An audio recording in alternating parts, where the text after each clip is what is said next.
What is the Buddhist attitude towards religious monopoly? Thank you, Mr. Carl, for your kind introduction. I hope you will continue this. Wherever you go, you try to introduce our publications in the same way. And he mentioned something just now, what psychologist Sigmund Freud has said. Humans are neurotic. This is not a new saying. When you refer to the Buddha, what he has said, Sabbe Uthujjana Ummattaka. All worldly people. Worldly people means those who have not attained sainthood or arahanthood. Below that level, all those human beings are ummattaka, half crack.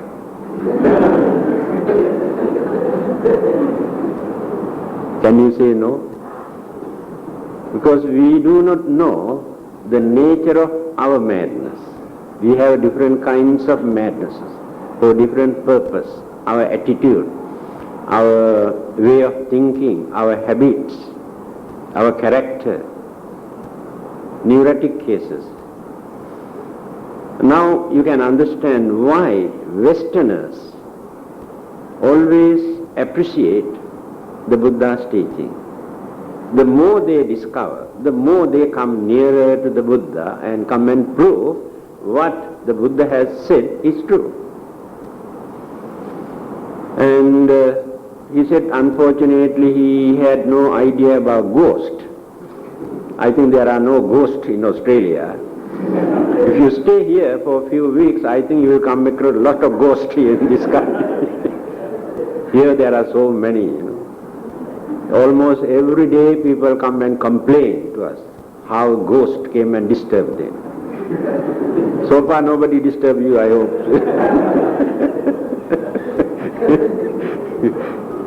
So, our subjects, just now I mentioned, what is the Buddhist attitude towards religious monopoly? You can understand how others try to monopolize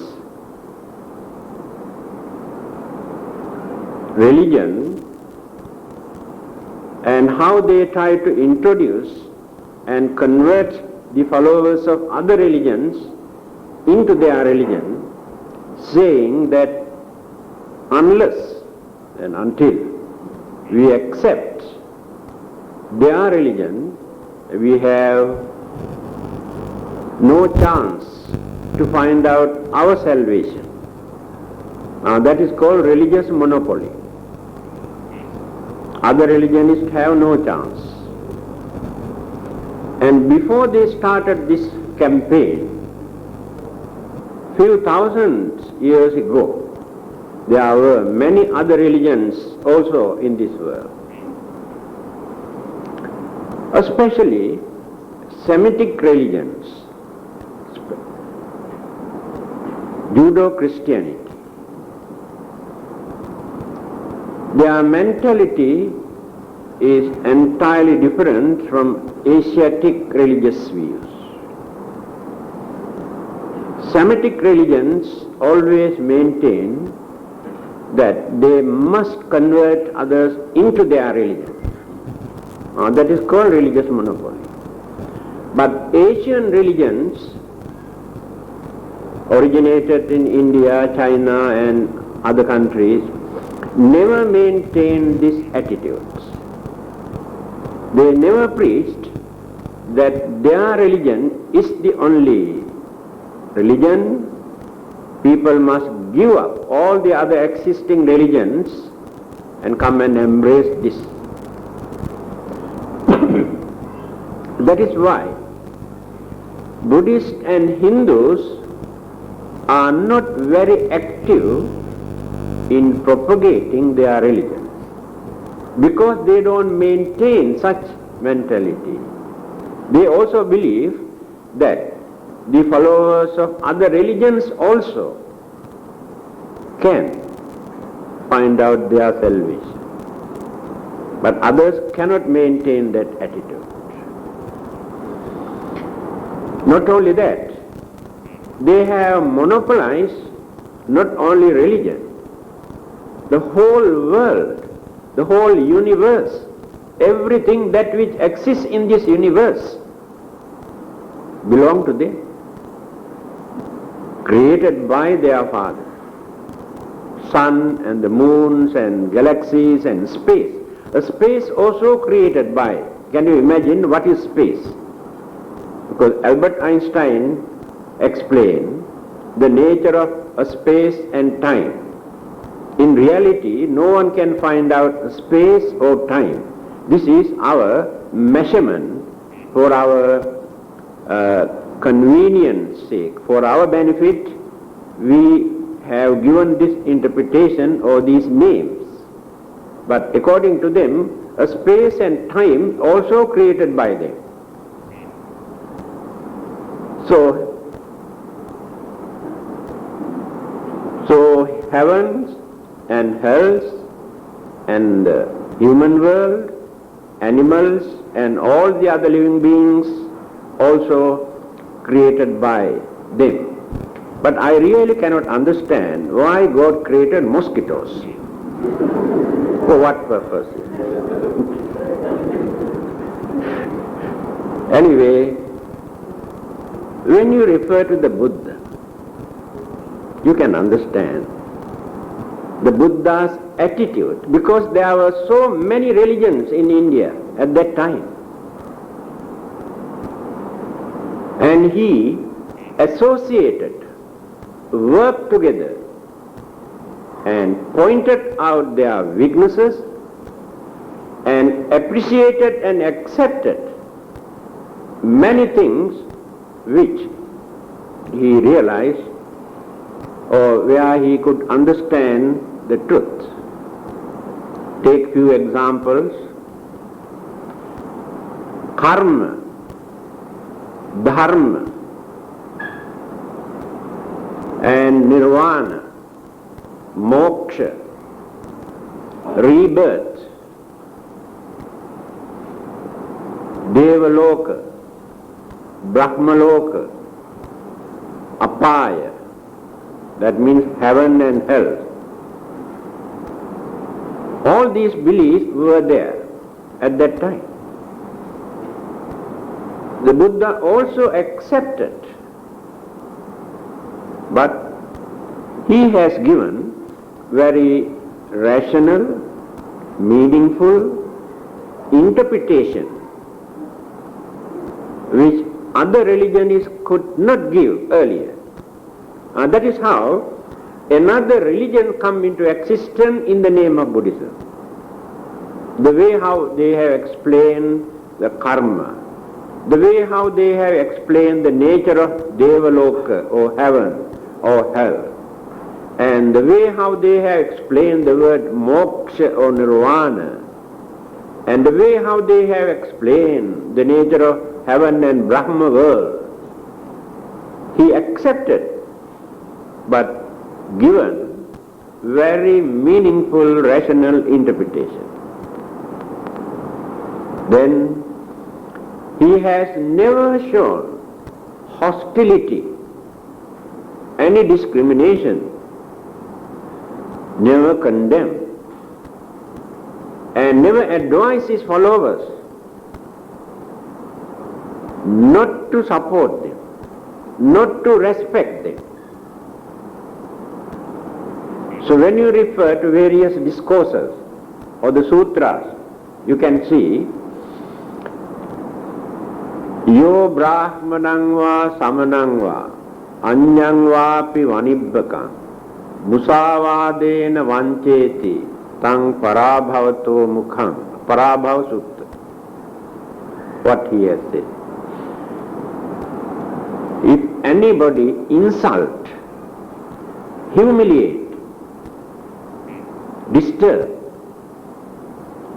a religious man, then he has given the names of religious teachers at that time in India.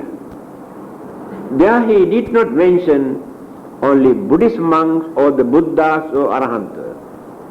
Yo Brahmanang va, Samanang va, Anyang va, api Vanibbakam. These names belong to the other existing religion.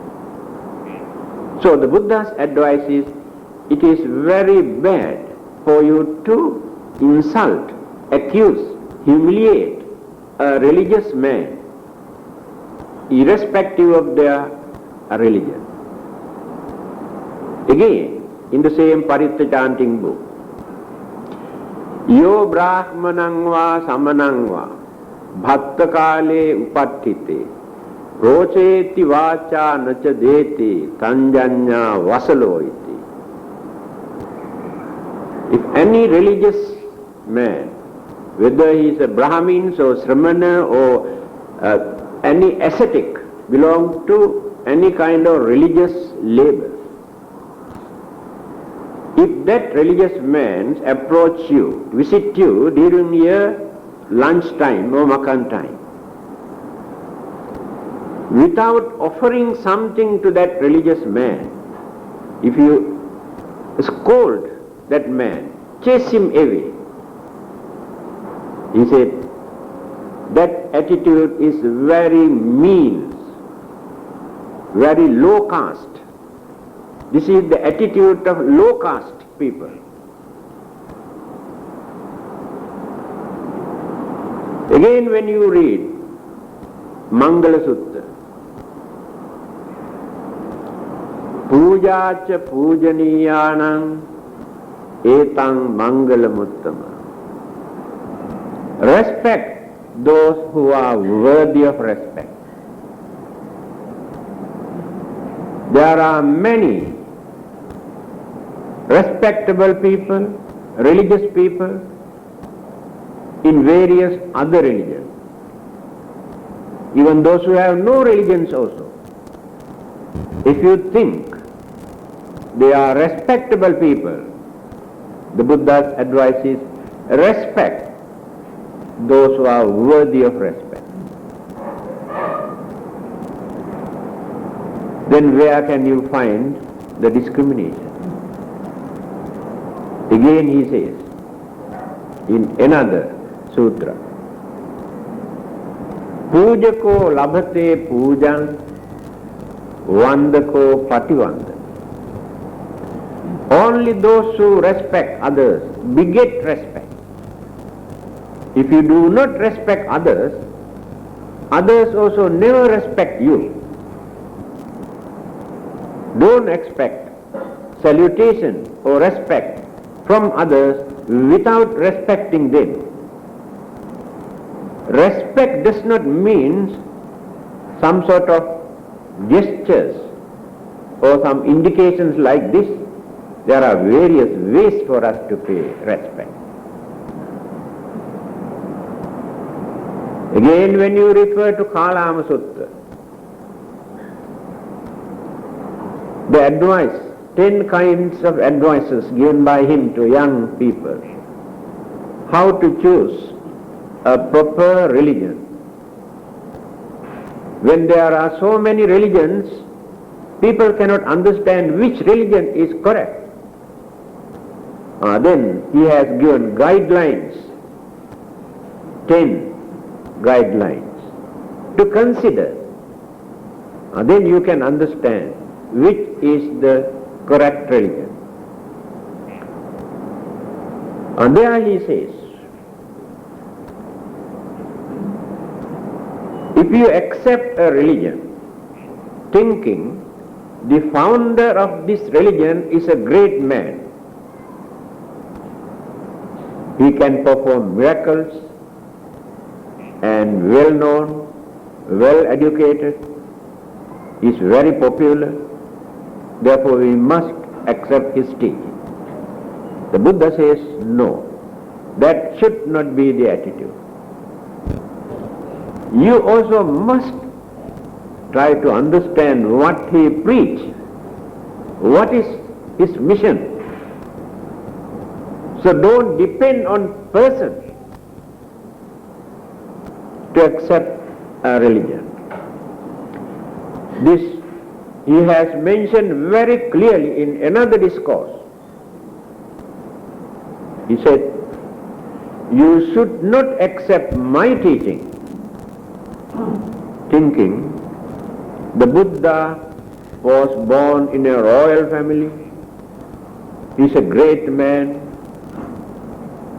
therefore we must accept his teaching. So when you consider all these things, you can see the differences.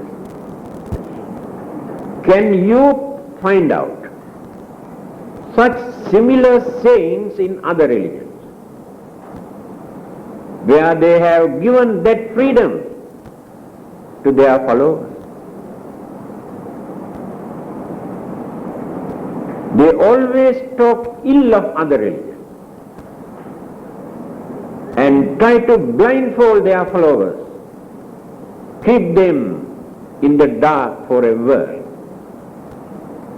That is why those days the followers were not allowed to even read the religious books that belong to other religions, cannot listen to a religious talk, cannot visit a place of worship,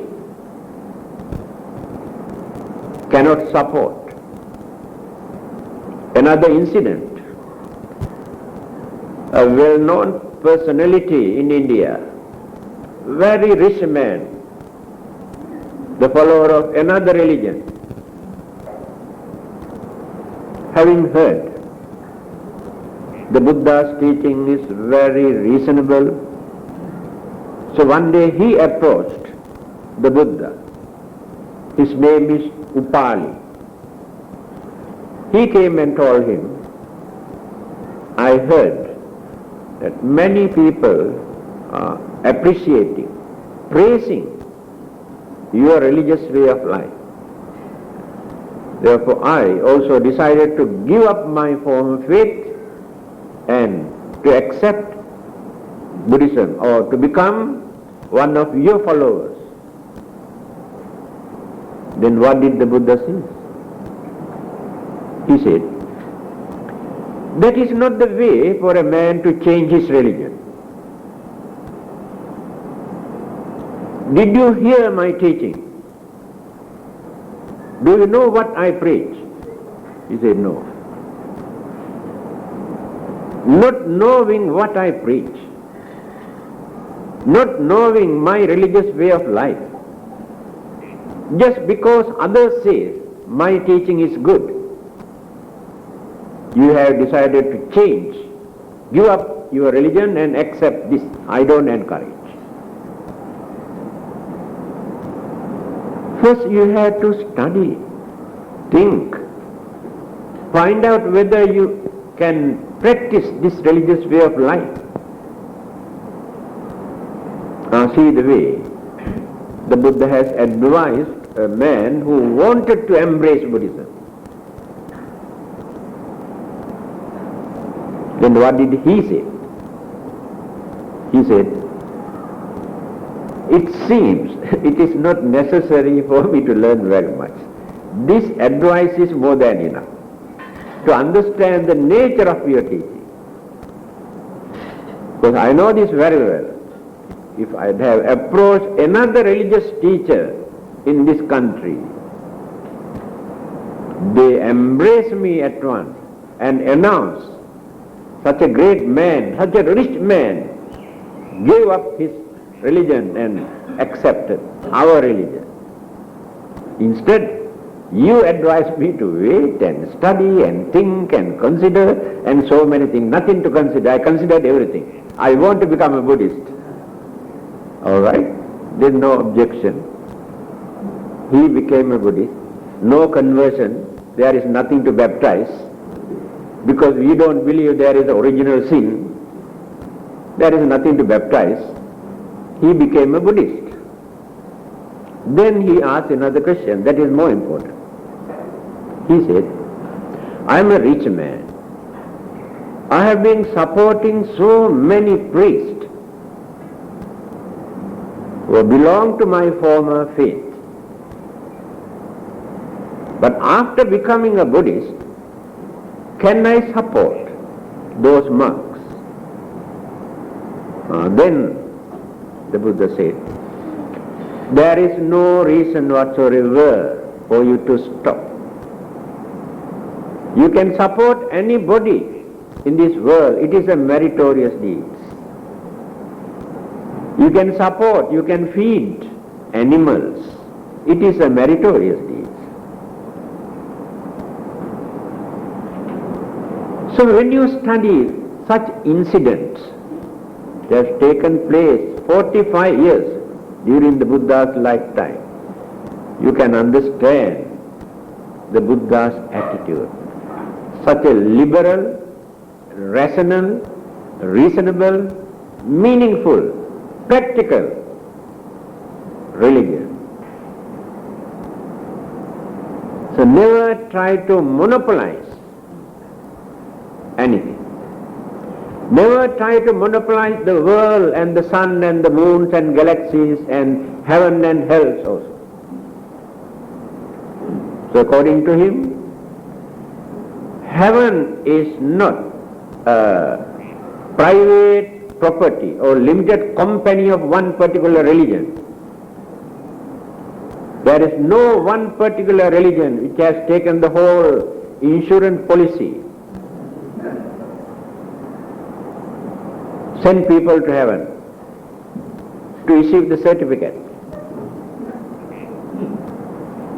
Religious labels are not important to go to heaven, please remember. Without your Buddhist label also, you can go to heaven. I have explained this 3 or 4 occasions. What are the qualities or the qualifications that you need if you really want to go to heaven? When others come and bully you, oh, according to your religion, you cannot go to heaven. If you really want to go to heaven, you must come and accept our religion. If you cannot answer, if you cannot justify, if you cannot defend your religion, at least you can say, well, we don't want to go to your heaven. It is for you. We have our own heaven. Why do you worry about us? Do you think we do not know how to go to heaven? Because if you have not learned the Dhamma, at least you must know how to talk in this way.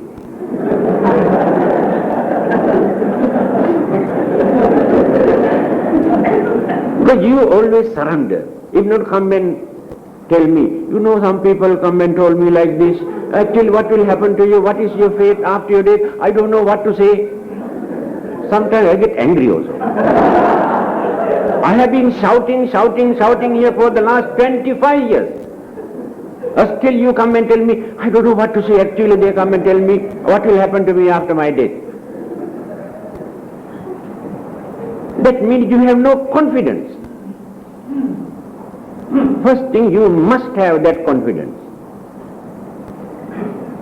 Again, you can say, the main purpose of our religion is not only to go to heaven. Heaven is not the ultimate aim of our life. We have to go beyond that. We can go to heaven with you, but we will go further. You have to remain there. But according to your religion, nowhere for you to go after that. The Buddha has studied all these things earlier. By following, practicing, learning all these methods from various other religious teachers in India. They have developed meditation, jhana, miraculous power, and they have discovered how to go to heaven and Brahma world and formless world. All those things were there in India, not discovered by the Buddha.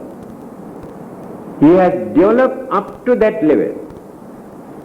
But he found out there is no final salvation. All these things are actually means to an end. One day there will be an end, but these people cannot understand this. They take this as final goal. Then the Buddha decided to use his own effort to discover, to go further beyond that. Then he has explained, after gaining his enlightenment, because all the others have explained this without gaining that type of enlightenment. They had knowledge, they have developed meditation, they have gained jhanic power or miraculous power, but they thought this is the end of it. The Buddha could not satisfy with all these things. That is why he had to give up all these methods until he realized, or until he gained his enlightenment to understand the real nature of existence as human beings in heaven, in Brahma world, or any other forms of existence. So, after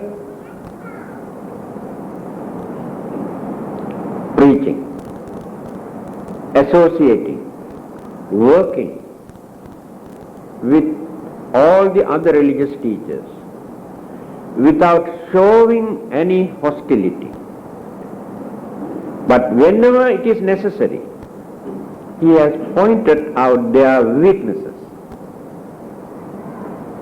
their narrow-mindedness in many areas. Many of them have accepted. Why? Buddhism is a very rich religion. Why very highly intellectuals, like scientists and psychologists, appreciate this teaching? There are two main issues. Just now I mentioned about Semitic religions. Semitic religions depend on faith and belief. They don't want to go beyond that. They don't want to analyze anything. Develop your belief, faith, worship and pray. Enough. Don't worry about morals and ethics and meditations and mental purity. They never pay much attention towards the other aspect. Now they are learning. But in Asian religions, which were originated especially in India, concentrate more on mental purity, not on faith and belief. Please remember the vast difference. Unless we gain complete purity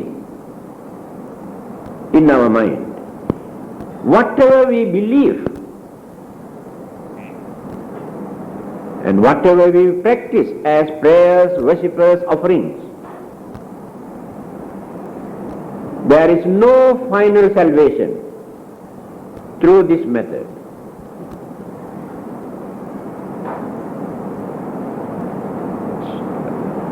When you analyze Hinduism, there you can understand. If not, you can overcome for the time being the effects of the certain bad karmas that you have committed earlier. Because you maintain this confidence and happiness in your mind up to the last moment. Eketi buddhang saranangat nate gamissanti apaya. That person never goes to hell. Impossible. If he has not committed the most severe, heavy, weighty bad karmas. And that person never go to hell means never become an animal or never become a ghost or any other suffering state.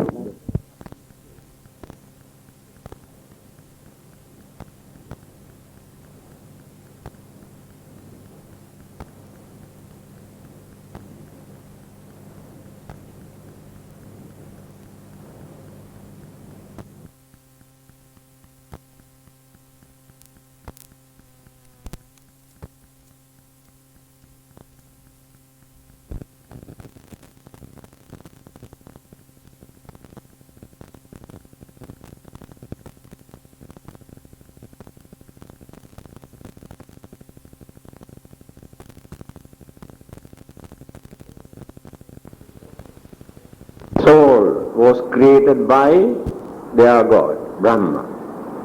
And this soul goes on transmigrating from life to life.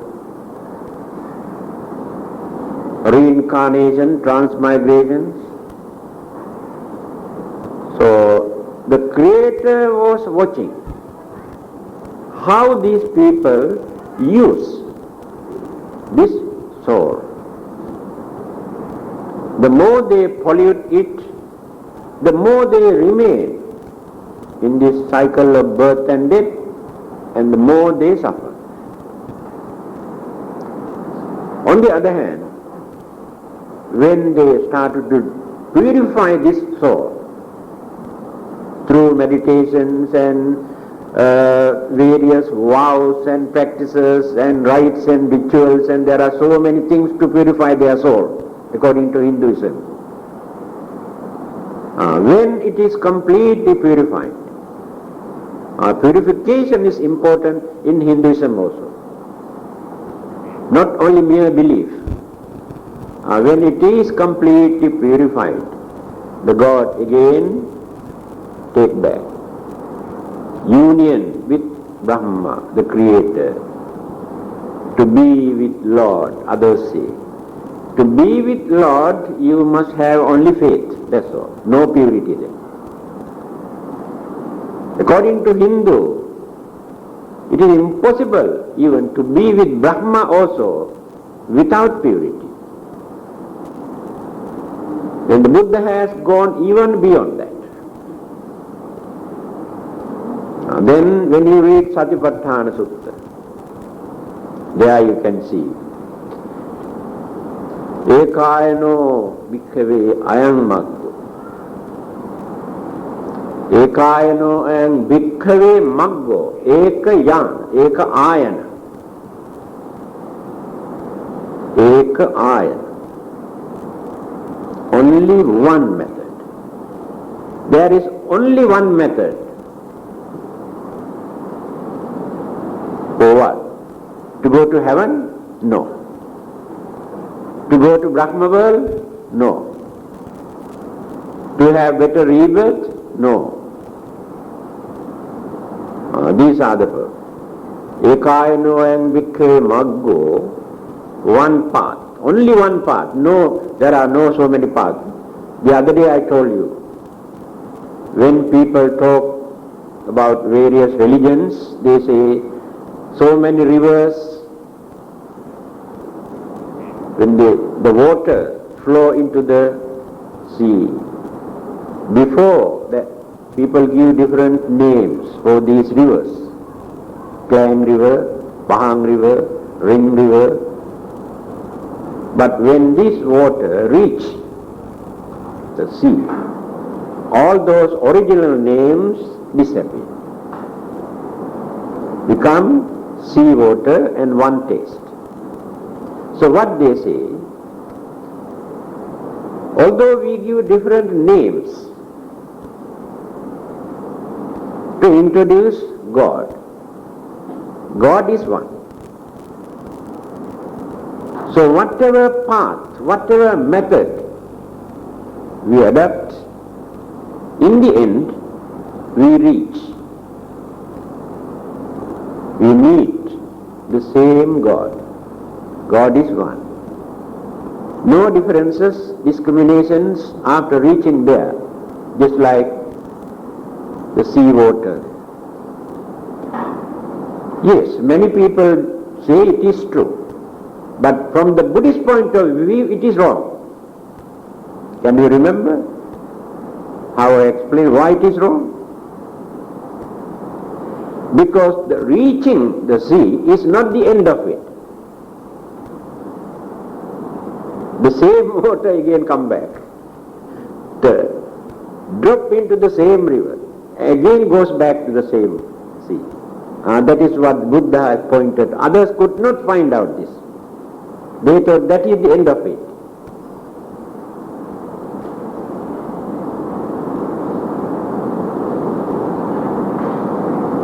So without using any name, any God, even the Buddha, name of the Buddha also, my dear friend, not important for us. The Buddha says, don't depend on me. But we need, for our satisfaction, yes, we feel very happy. We maintain peace, calmness in our mind. We can meditate. We can think of Him. All these things are very good things. But these things cannot take you to nirvana to find out your salvation. That's why the Buddha has chased away certain monks who have been watching, admiring the Buddha's beauty.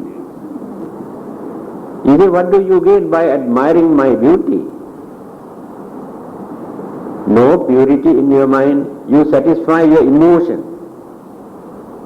Just like when you get a Buddha image, you say, my Buddha is very nice, very serene. That means your Buddha is very good, other Buddhas are no good. This is the way how we discriminate. You satisfy your emotion. Because of that you say, this Buddha is very nice.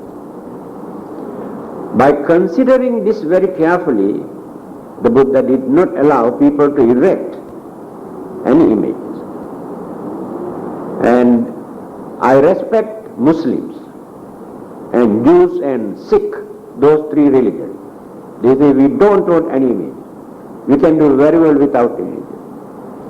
Hindus and Buddhists are the people who started this. In China, all the great heroes and so many others, they converted into God and goddesses and started to worship. Now competition is going on. We miss the real religious concept and depend on image and idols. Again, when you come back to Buddhism, Zen meditation, they don't like to see any image. They say image is an hindrance for us to purify the mind. It is true. The way how we use it. When you read certain Zen book, but they talk about images. If you happen to meet a wooden image, Buddha image, cut into pieces, use as firewood, boil some water, have a nice cup of tea, instead of worshipping that. When I read these things, I was very angry with Zen Buddhism. Now I realize why they say like this. Because we depend on this image, we develop our attachment and we claim this as our property. This will become mental hindrance. Take for instance,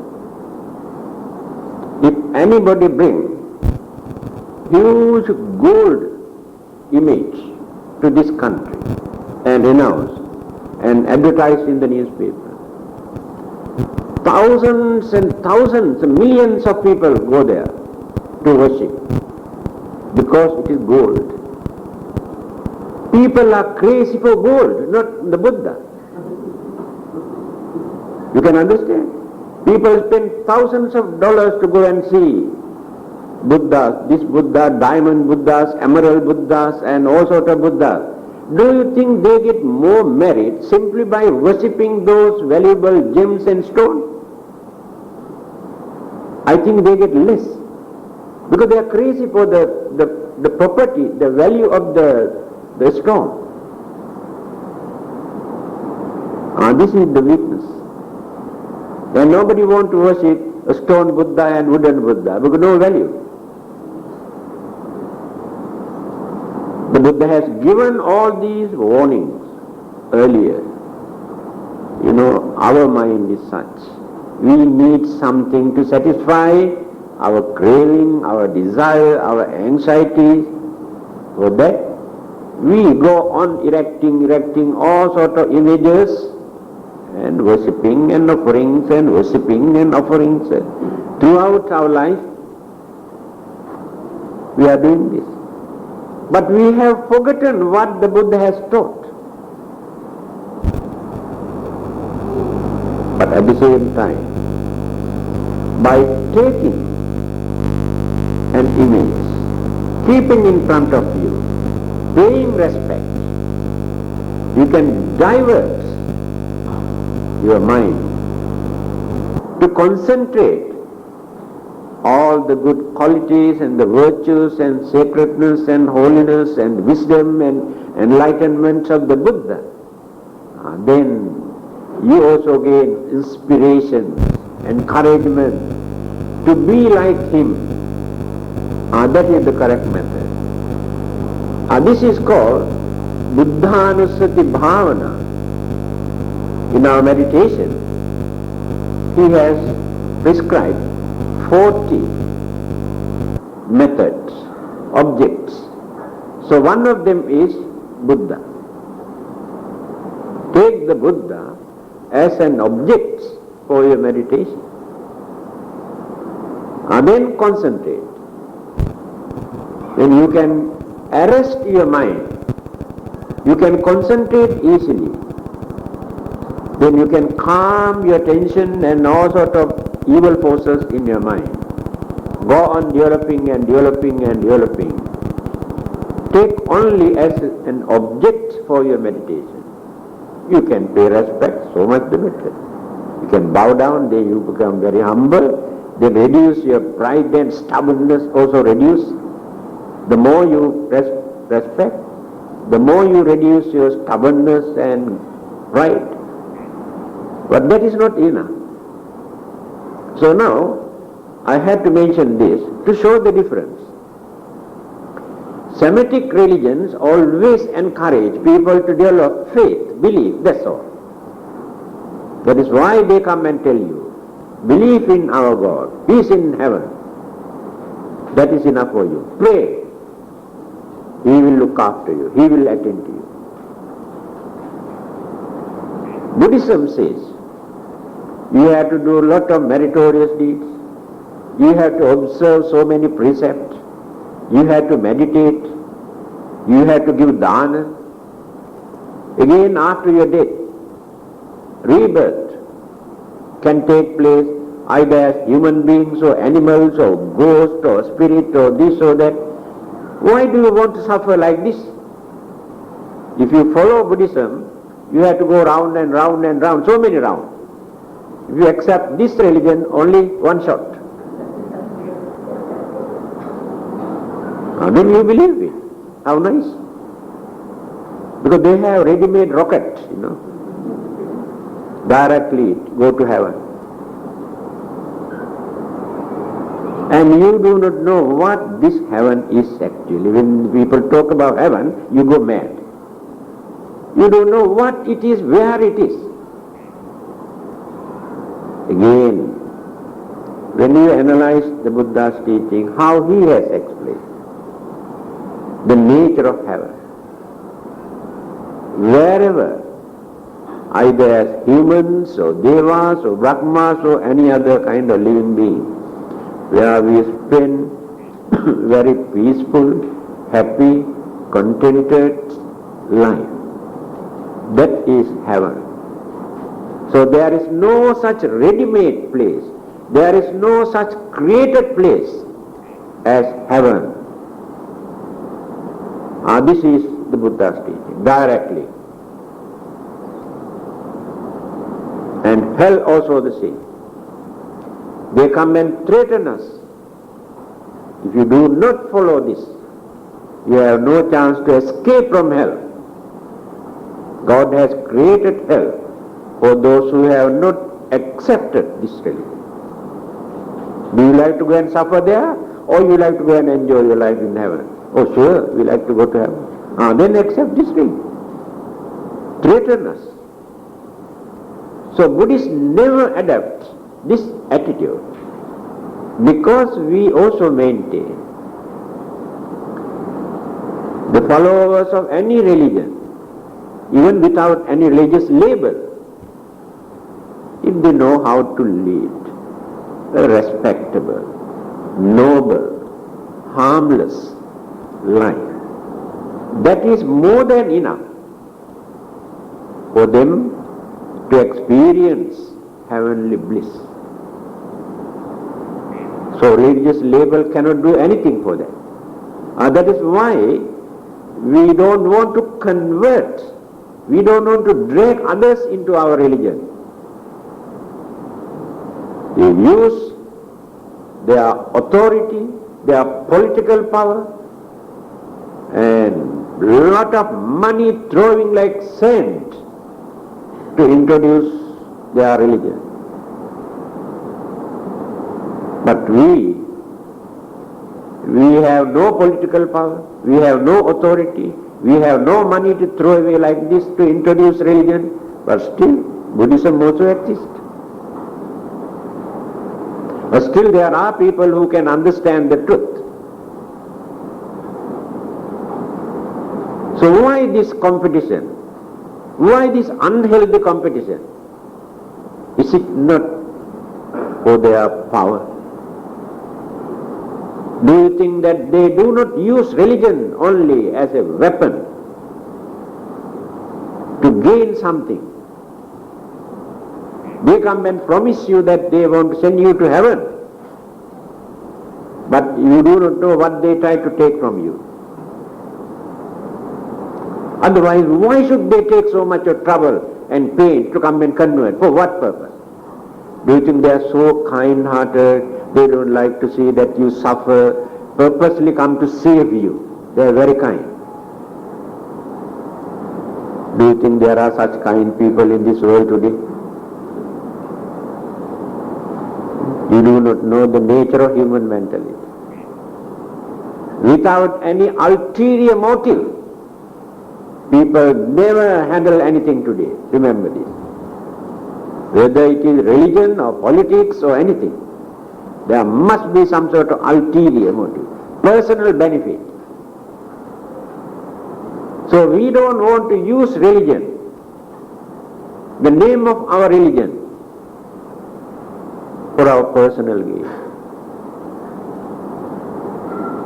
If we want to introduce this religion only to tell people to keep away from evil things, that they don't harm and disturb people, try to lead a respectable life, allow innocent people to live peacefully without disturbing them. This is the message given by the Buddha when he wanted to send out his disciple first time after gaining his enlightenment. Go out and tell people, because they are in the dark, they cannot understand many things. Go and tell them what is right, what is wrong, what is righteous way of life, what is the noble life. This is his mission.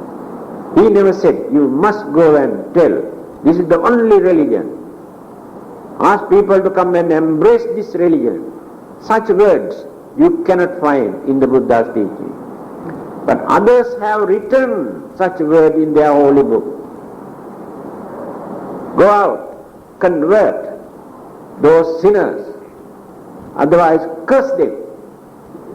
These words are there. Curse them if they are not ready to accept your religion. Is that the religious attitude? I think these few words are more than enough for you to understand why there is no religious monopoly in Buddhism.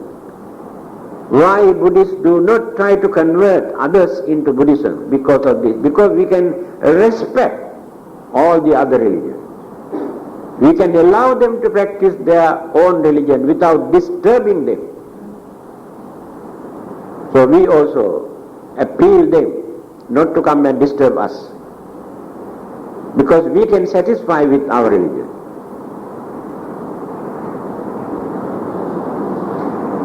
Seems you are not satisfied yet. Can I invite our friends to come and speak again? Winding. Winding.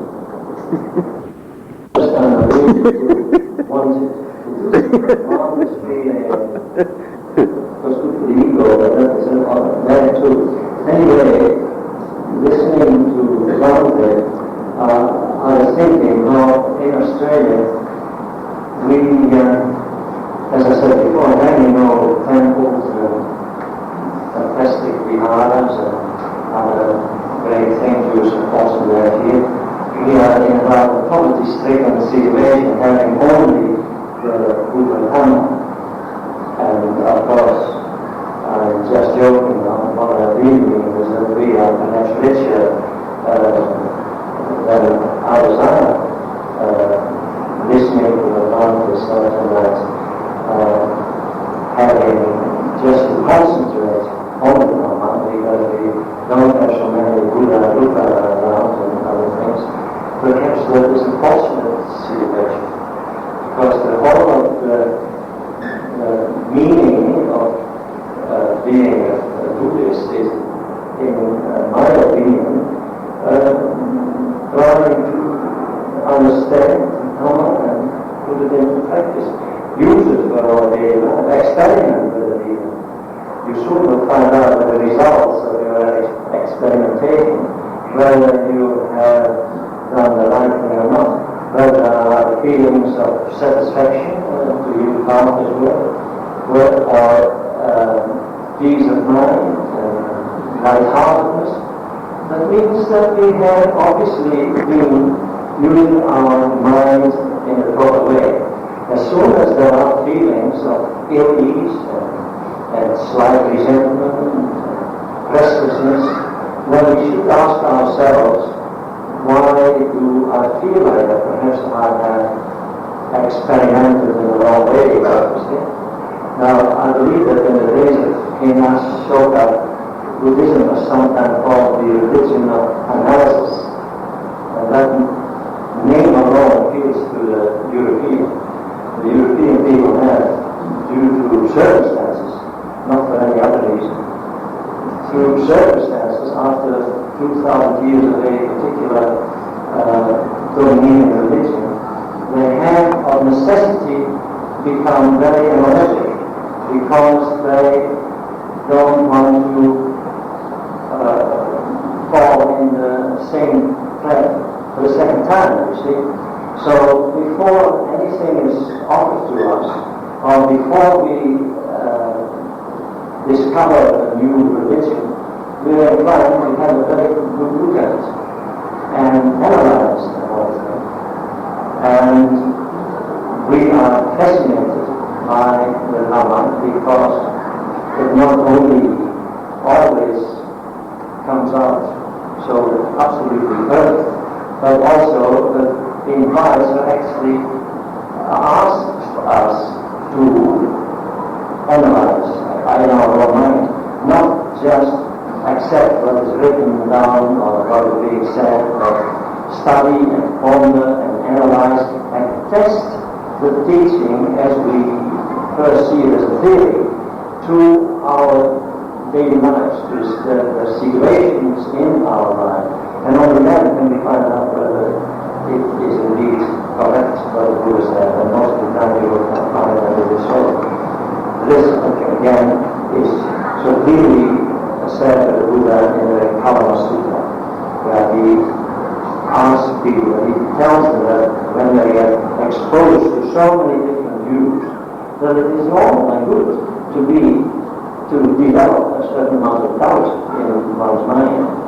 And it is only by finding out for yourself the truth that you then don't have to believe anything, because once you know something, then something is an absolute fact in your life.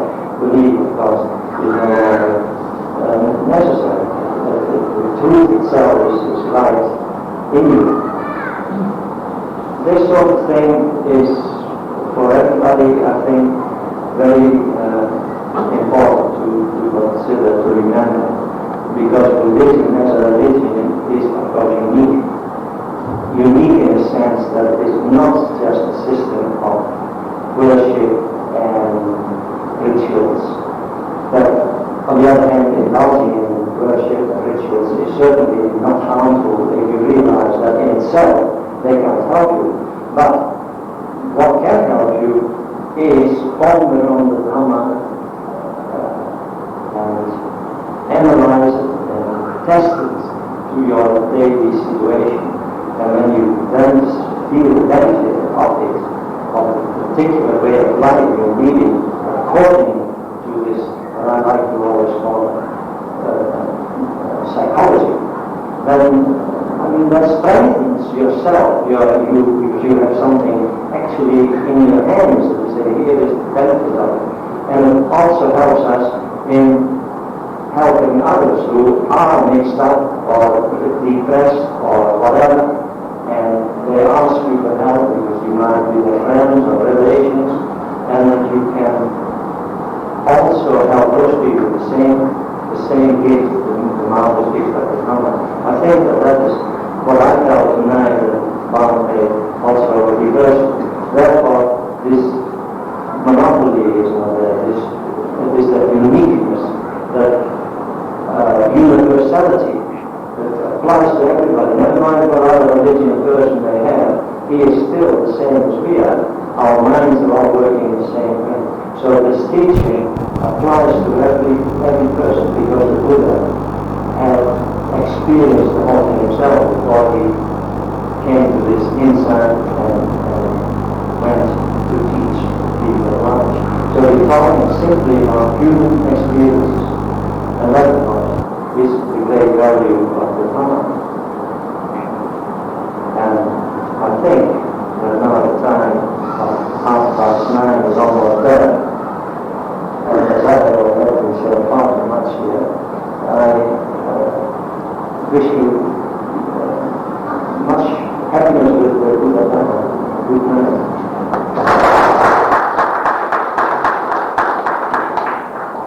So you did not thank me, therefore I thank you.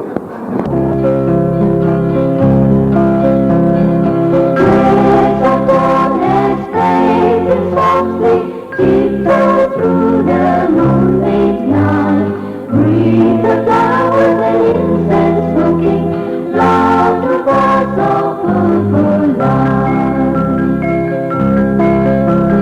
Reaching out to wave and gently lift your troubled eyes of sea. Every thought of old age holy, cross the farthest ocean deep. The one who taught the Dhamma of the Faithful Way. To the Buddha, dearest sister, lift your tender mind today. When the dawn has faded softly, tiptoe through the moonlit night, breathe the flowers and incense smoking, love the birds of purple light.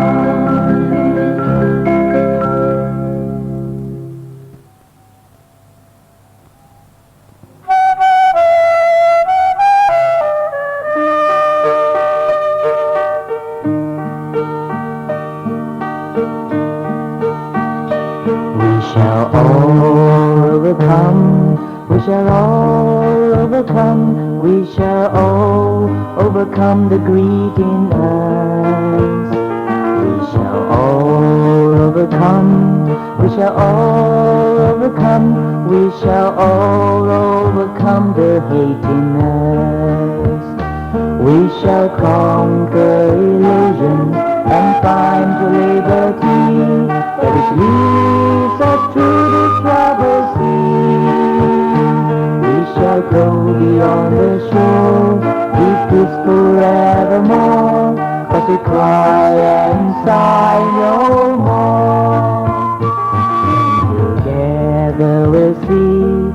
everlasting peace when all our fear and worry cease. We shall all overcome, we shall all overcome, we shall all overcome the grief in us.